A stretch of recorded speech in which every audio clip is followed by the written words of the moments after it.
Hello, Grange, and welcome to the Headteacher Assembly. We didn't have one last week because it was the Queen's funeral.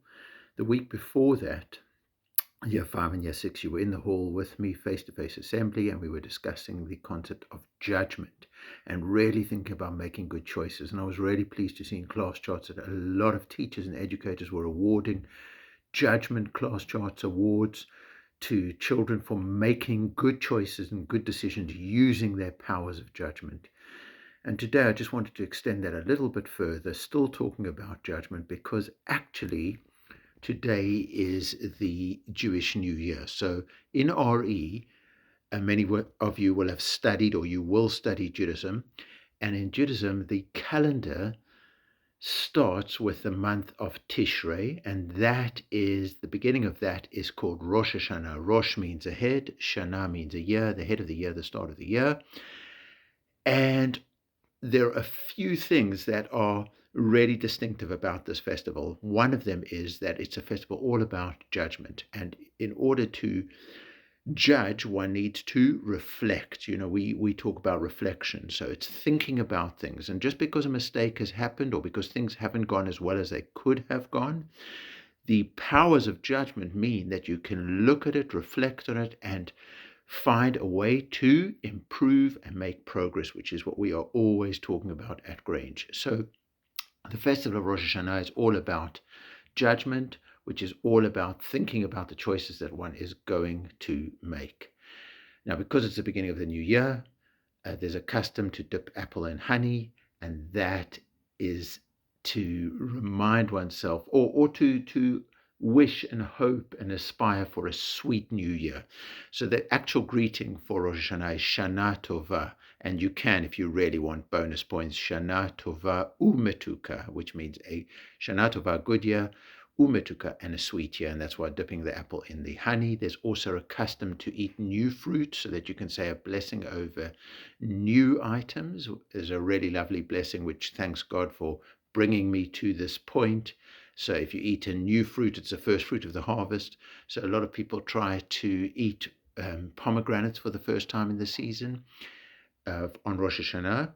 Pomegranates also because it has so many seeds, and it's like a reminder just to have an abundance in one's life. Abundance means loads and loads of blessing in one's life. The other thing that you'll see on Rosh Hashanah is the ram's horn. Now, the ram's horn, a ram is a male sheep. So if you look at a picture of a male sheep, you'll see the horns.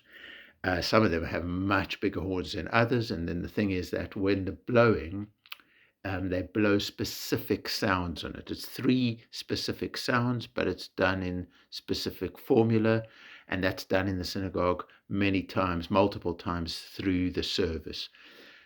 And the ram's horn is a reminder of the story of Abraham and Isaac, which was a story in the Bible, and it's a story about Abraham because God wants to test Abraham to see that Abraham really trusts God.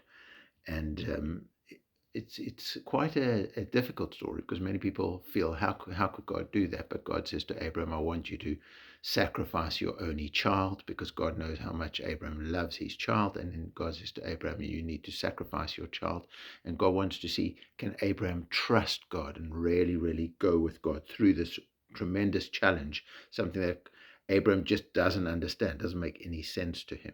But nevertheless, Abraham, he does that. He takes his son and he goes, Isaac, and he goes all the way up the mountain. And at the top of the mountain, he gets ready to sacrifice his child. And an angel stops him.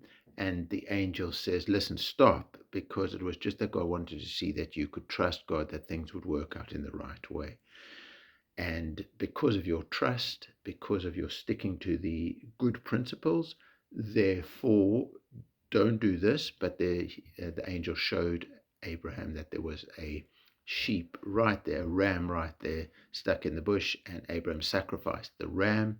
And that ram's horn is remembering that bond of trust between God and human beings. And if we use that trust to make good choices that are kind and loving and according to the values of the Bible, then those are good things. So the ram's horn, that sound, the apples dipped in honey, the pomegranate, all of these things, the greeting Shana Tova Mitka, all of these things are calculated just to remind one, to reflect, use one's judgment to make really good choices. Have a brilliant week. I look forward to seeing loads of class charts where people are being awarded for making good choices, not allowing themselves to be distracted, not distracting anybody else, but staying focused, learning, doing what we're supposed to do at Grange. Be great, be Grange.